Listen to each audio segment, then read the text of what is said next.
What's up? What's happening, folks? Welcome back to the channel Sports, Life, and Politics TV. Today is November 11th. I'm Samuel Koppel, and I'm here for the news. In the last video that I created, I went over a topic of LeBron James and Kyrie Irving in the national media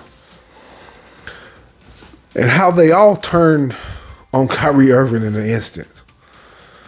And in the last video, I really went in on LeBron James. Because LeBron James is obviously gone with the wind. What I mean by that, whichever way the wind's blowing, and you look outside, you'll see LeBron James going the same direction. Because he doesn't really stand on anything. He speaks out, but only when it's okay by Nike in the national media. Now, as you can see in this video I made right here on the top left in the corner, you see LeBron James meet with two different Jewish groups. Now, on the bottom left corner of the video, where you say breaking, where you see it says breaking news: LeBron James biggest sellout in sports history. He's meeting with a Jewish man, and that picture is from, if I'm not mistaken, that picture is from maybe like 2016. 2015, and this other one he's meeting with Jewish rabbis is more recently. But LeBron James is deep within the cabal, and he's deep within these Hollywood elites, these Luciferians. And the reason why I was so adamant about making that video about LeBron James, because anytime he says something, it seems like he ends up having to come back out and go back over it or contradict himself. And I said, and then I said in the last video why I admire Michael Jordan so much, because he knows he's an athlete, he's an entertainer, and he's trying to build an empire, become an NBA owner. So he carries himself that way. When you speak out and you stand on certain causes, you shouldn't be able to be pushed or pulled by the whims of the media, or by the whims of the fans, or by the whims of whomever. But LeBron James is so easily manipulated and pushed and pulled in either direction. It's ridiculous. And as we can see in this last video I made, I'm damn near like Negro Domus. I'm telling you, I said the reason why it's not good to speak out when you don't actually stand on anything is because you're going to have to contradict yourself. Now let's go over this 30-second clip from this last video I made on LeBron James. Let's take a look and see what I said then. Calling him a bum and basically saying the White House ain't shit because you're in there. But then somebody else does something that he doesn't like. But a lot of this comes from Nike and the media. This guy is, it just could always say this: all skin folk ain't kinfolk. LeBron James is not our kinfolk. He is completely bought and sold by, completely bought by the media and completely owned by Nike. People thought LeBron James speaks out more than Michael Jordan. No, the fuck he don't. Michael Jordan, I respect Michael Jordan so much because he just doesn't say nothing at all. You know what they say: if you ain't got nothing nice to say, don't say nothing at all. If you can't completely speak out, don't speak out at all. Because the first thing that's going to happen is going to look like you're going to have to contradict yourself, and you're going to look like a hypocrite. Because you're going to speak out against. See what I just said? And what didn't happen over the last 2 days? See, when I dropped the video, I dropped it the night before everybody spoke out, began to speak out, because there was an outcry of, of regular people. Now, regular people have a voice now with social media, and a lot of people was like, "This is bullshit. I can't believe LeBron did this." LeBron lost a lot of Negroes with this move. He did. That was some whole ass shit he did. And like I just said, the problem with when you speak out and you're not serious is you end up having to contradict yourself. Hear a little bit more. One thing, and then people gonna say, well, what about this? This is also unjust. And then, because I remember when LeBron James posted an injustice, injustice somewhere is an injustice anywhere. And come to find out, he doesn't care about none of that shit. He only cares about what Nike and the media conglomerate want him to talk about. And that's the truth. LeBron James is Mr. AKA Gone with the Wind. He's like a leaf when it comes to this shit. LeBron James is a all-time great basketball player. I'm not taking that away from him. LeBron James he became a billionaire. But don't think LeBron James became a billionaire because he's some goddamn genius. A lot of this shit was orchestrated by Nike. Now, he also had to do his part, which is admirable, and I'm not shitting on him for that. But this whole thing where he's just this Malcolm X of sports figure is bullshit, and it always has been. It always has been. And I said in the other video, you have a person who's a weasel, and then you have something far more insidious, a slick-haired weasel. And LeBron James is a slick-haired weasel. Like I said before, you can't be a leader for black people and work for white people. And there's nothing wrong with working for white people. There's nothing wrong with getting your money, taking care of your family. That's not what I'm saying. But don't try to portray like you're just this leader for black people, and you're not. Because that's called a conflict of interest. You can't be the president of China and be half black and half Chinese. They ain't having that shit. That's a conflict of interest in their eyes. So what LeBron James is a media puppet. Now, Shannon Sharp, he started to turn the corner because I'm telling y'all, the outcry was starting to get to them niggas, them NBA niggas, the media niggas, them ESPN, Fox Sports niggas. Because no matter what happened, you still a nigga.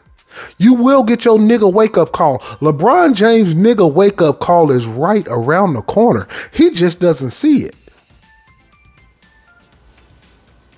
But you still a nigga. So for LeBron James to step on Kyrie's head when he's already, barely above water, was some hoe-ass nigga shit. And I played the video last time. What LeBron James had to say about Kyrie Irving, talking about his episode on The Shop, his podcast on YouTube. He had to take it off, and all that was unnecessary.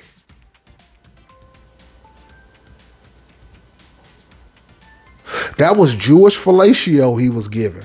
Like I said in the last video. Because my last video, they age restricted it. They copyrighted it. They did everything under the sun to that video because I said a few critical things about a particular community. But really, I was criticizing LeBron James because I don't criticize the Jewish community.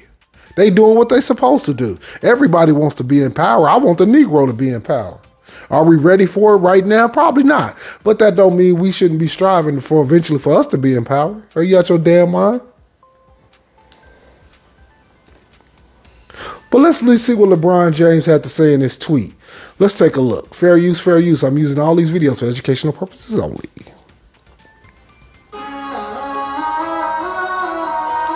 Let's pause it. Let's read it. This is LeBron James' official Twitter, King James. I told you guys that I don't believe in sharing hurtful information. Now, well, like I said before, it's a contradiction because he said hurtful things about the President of the United States when Donald Trump was in office. Continue reading. And I'll continue to be that way, but Kyrie apologized and he should have been able to play. How should he have been able to play? You was all for the suspension. In the other video, you said he hurt people and you took the episode of The Shop and you did and to see what I'm saying? You have to contradict yourself when you don't really stand on anything.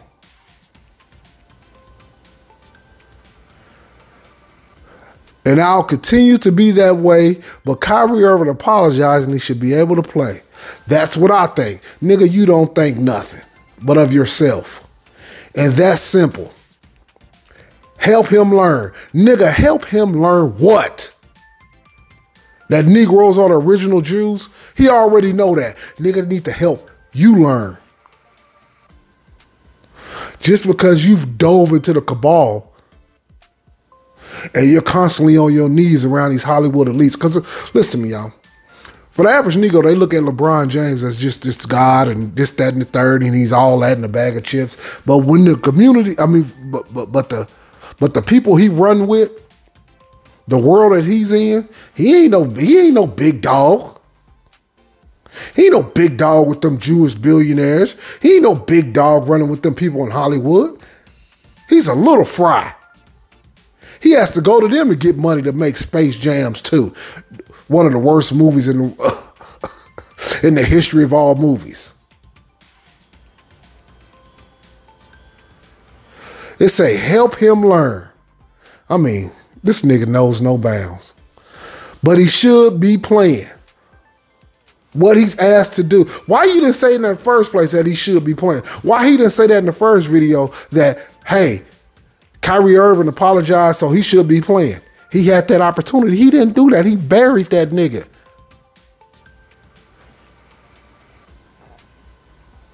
But he should be playing what he's asked to do to get back on.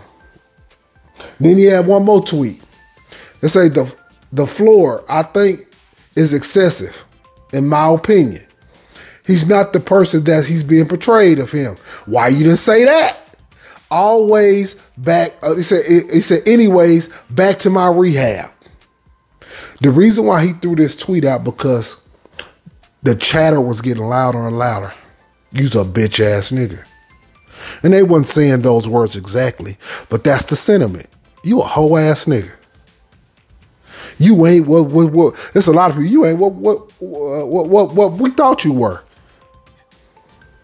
I never thought he was that. You ask my politics, I've been saying this. When that nigga left Cleveland, I knew then. I said, something's a little off about this nigga. I didn't know what it was. I couldn't quite put my finger on it. Now I see it. He's a corporate whore. He's a prostitute to a particular community that's not ours. I expect that out of Shaquille O'Neal's. I expect that out of Charles Barkley. You expect that out of all them niggas, but this nigga's the same one. He's a boule Negro, but he's far more insidious because he's part of the cabal, Luciferianism. He's part of the whole Hollywood atmosphere, universe, and all that shit, all wrapped into one. But that's some ridiculous shit. Help him learn. Nigga, fuck you. Help you, nigga. What's wrong with niggas? Niggas, whoa, I tell you. You know, I watch a lot of documentaries, you guys, and I go over a lot. Like, I love history. I always have since I was a kid. I always loved history. And I used to always like to learn about particular wars and why they'd happen and who was in charge and what led up to the war. And one thing I realized, when people go to war, they have to get rid of their coons. And the Vietnam War, because I don't know if you guys noticed, but the Vietnam War was started with the French. The French was the first people to go into Vietnam.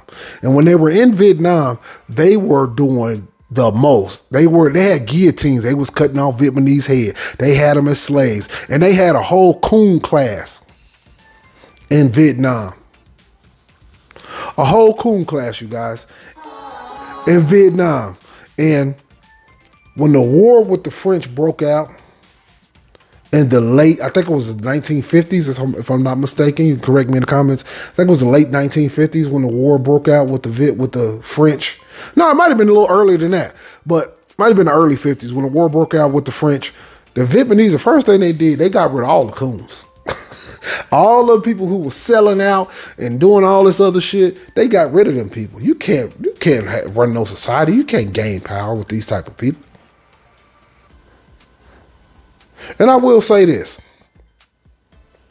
On the other side, the reason why Kyrie Irving, the reason why all these niggas be in these predicaments, because we don't own nothing. Kyrie Irving, during the bubble, he tried to say, hey, man, let's start our own league. LeBron James was the first nigga to say, hell no, I don't want nothing to do with that. I don't want nigga, no. LeBron James is like the slave catcher. He knew all the trails that niggas was taking to freedom, and that nigga was standing right there on the trail when the nigga was trying to get the free. This is the type of nigga this nigga is. And that's why I said at the end of the video, basically, man, fuck LeBron James. He the type of nigga that'll stand in your way, which is far worse because he's supposed to be your brother. Tragic.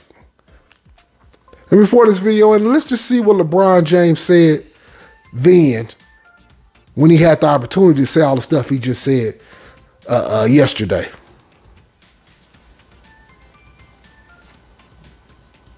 I can tell you it's simple. Me personally, I don't condone any hate to any kind, to any race, to Jewish communities, to black communities, to Asian communities. You guys know what I stand, and it's part of the reason why I didn't air the shot episode. We kicked that, out of the archives. Oh, he kicked it out of the archives. Now, where is the? He apologized. He should be able to play. Where's any of the shit he said in the tweet the following day? Where's any of that now? Which was, well, it wasn't the following day, 2 days before. Where's any of that originally? Because he's gone with the wind. He's a leaf. Because there was hate conversation going on there, and I don't represent that. There's no place in this world for it, but nobody can benefit from that. And I believe what Kyrie did caused some harm to a lot of people. And he has since, over the last, yesterday, he apologized. He caused some harm. And I think it's unfortunate, but I don't stand on the position to harm people when it comes to their voice or their platform or anything. And so it doesn't matter what color your skin is, how tall you are. He said that shit. But he picked and chose who he wanted to harm. He harmed Kyrie Irving, and he kicked Donald Trump in his ass. So you stepped on one man's head when he was drowning, and you threw a pie in another man's face. What position you're in, if you are promoting or soliciting or saying harmful things to any community that harm people, then I don't respect it. I don't condone it. He don't respect it, and he don't condone it. Before I end this video, let's look at this tweet one more time. And as you can see, there it is. Now, all of a sudden, I told you guys, I don't believe in sharing hurtful information, and I'll continue to be that way. But Kyrie apologized and should be able to play. That's what I think. It's that simple. Help him learn. He didn't say none of that shit in that interview. But he should be able to play. You didn't say none of that in the interview. What he's asked to do to get back on the floor, I think, is excessive, in my opinion. He's not that person. He's being portrayed. You didn't say none of that shit when you had the chance to. Look, it takes nuts, guts, to get the glory. It takes nuts and guts to get the glory. To stand out in front and be first. That takes a hell of a nigga. It takes a hell of a guy to go over the hill first, not knowing what enemy is over the hill and how many is over the hill. It takes a lot of courage to do that. LeBron James is a lion, but he's the cowardly lion. I don't know how long this nigga Yellow Brick Road is, but it looks like it's infinity. Because this nigga has no heart. He'll never be Michael Jordan. At this point, he's not even Kobe. If he keeps this shit up, what he's doing and pulling, he'll fall out of the top 10 greatest players of all time. Just in people's heart. Because if you lose the Negro, believe it or not, these other people don't love you, brother. These other people will bury you. You're not one of them. I don't care how it's steeped in, I don't care how deep you are into the cabal. I don't care how many Jewish buddies you got. They don't look at you as one of them.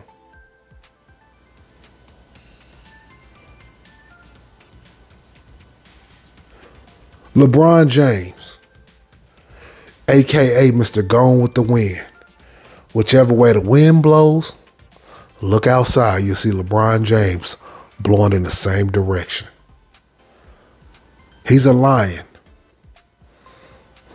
but he's a cowardly lion on a yellow brick road of infinity. Sports, life, politics TV. Appreciate you guys tuning in. Hit that like. Hit that subscribe. I just took you on a hell of a Dorothy on a yellow brick road with the cowardly lion ride. Peace.